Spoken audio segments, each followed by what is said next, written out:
All right, here we go. It's time for another 5 minutes here on CIH Media. Joining me today, you know him here in Orange County, California, from Angels Radio, AM 830. It's Trent Rush. Trent, how are you, man? I'm doing well. How are you?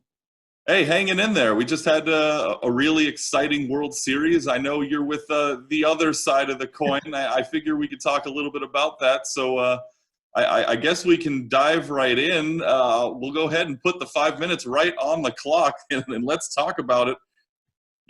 32 years finally erased, just up the 5 freeway. My first question that I want you to go ahead and tackle is, what is watching the Dodgers win a World Series like from the other perspective down here in Anaheim?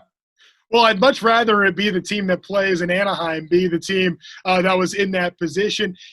Quite frankly, I have no hard feelings towards the Dodgers. I'm happy for them. I'm happy for Kershaw, who is my favorite pitcher that I've ever seen, and in the generational talent, one of the best ever. There's a lot of likable, good guys on that team. And I know Angels fans probably don't like the uniform they wear, but there's a lot of good guys there. So I'm happy for the Dodgers. I just don't see them as a rival.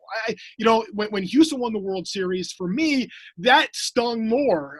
The same, if Oakland or Seattle or Texas, if one of those teams wins the World Series, that's a rival. Like, that bothers me.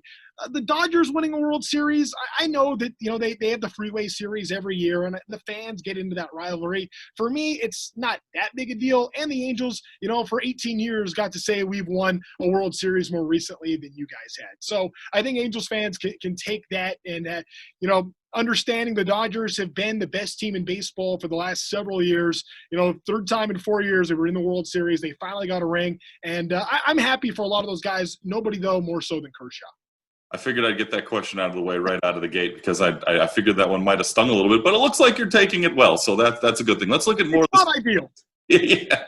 Let's look at more of the specifics of the actual series itself. It really felt like Tampa Bay had a ton of momentum there in that Game 6, and it's the one thing everybody talked about when it happened, Blake Snell being removed quite early. My question for you is, do you think Kevin Cash saw some Grady Little footage from 2003 and got a little spooked? Oh, my gosh, nice pull right there. That is, for me, one of the most indefensible manager moves that I've ever seen in a World Series, because not only are you talking about him, seeing Blake Snell against the top 3 in the Dodgers order, those guys being 0 for 6 with 6 strikeouts against him. Snell was cruising, and at 73 pitches, I understand he had just given up a base hit to the 9-hitter Taylor, and I understand the Rays' philosophy is that you don't necessarily want to see your starting pitcher go through the lineup for a third time. But with the success that Blake Snell was having, and we know Tampa's bats were far from being great, and they got it done all year long with pitching and a lot of great defense as well. That's how they got to the World Series. Your best option to win that game was Blake Snell. And as soon as he came out, that opened the door for the Dodgers. And you heard Mookie Betts after the game kind of talk about, we were, maybe that's just what we needed to come back in this game. And sure enough, that happened. It just took all the momentum out. I'm not sure that one run was going to be enough for Tampa to win that game, but you at least had a fighting chance with the way that Blake Snell was dealing. For me, let Blake Snell go 120 pitches. I don't care. It's Game 6 of the World Series. You're facing elimination. That is your ace. That is your horse. He's won a Cy Young before. You got to ride that as far as you can. And it seemed like Tampa was really looking to try to get to their bullpen as soon as they can. And that, for me, was pretty disappointing. I'm sure that Kevin Cash wishes he could have a mulligan and do it over again. But I'm not sure that it would have been enough for Tampa to win anyway, but they would have at least had an opportunity had they been able to stick with Snell. And unfortunately, that's going to be one of the lasting memories from this World Series, is that decision in the 6th inning to pull Snell at 73 pitches. It just made no sense.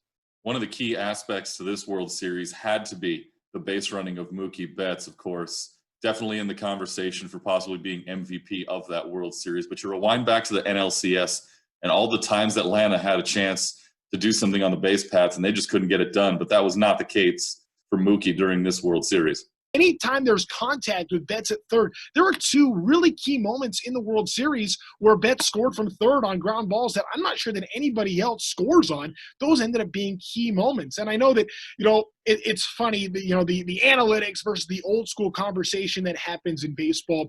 And it's very clear these are two analytically driven teams that ended up in the World Series. Analytics aren't going away. But you have the one side of saying, well, Kevin Cash probably went too far taking out Snell when he did, but the Dodgers won Game 6 on a bullpen day. But the one thing that beats all of that is, it seems like aggressive base running and putting the ball in play.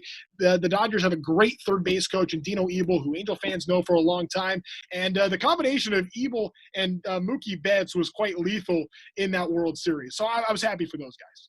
We talk about base running. I want to touch on this real quick.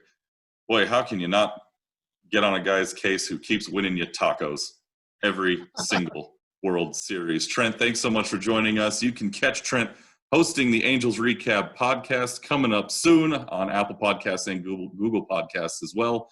And then also the Halos Hot Stove is coming back soon. A lot to talk about with the Angels here coming up. We're probably going to have you back on soon. I hope so. I appreciate it. Thank you for having me. I know I went 5+ minutes, so I appreciate you letting me go a little bit over, but absolutely looking forward to that. We have a great time on the Hot Stove Show, and, there's a lot of interesting things going to be happening with the Angels this offseason, who are really trying to position themselves to be in the Fall Classic in 2021. I know that it might seem like it's far off, but I know that within this organization, there's a lot of hope and belief that they can get there soon. Well, we can only hope here locally. Trent, thanks so much. We'll talk to you soon. All right. Thanks, Eric.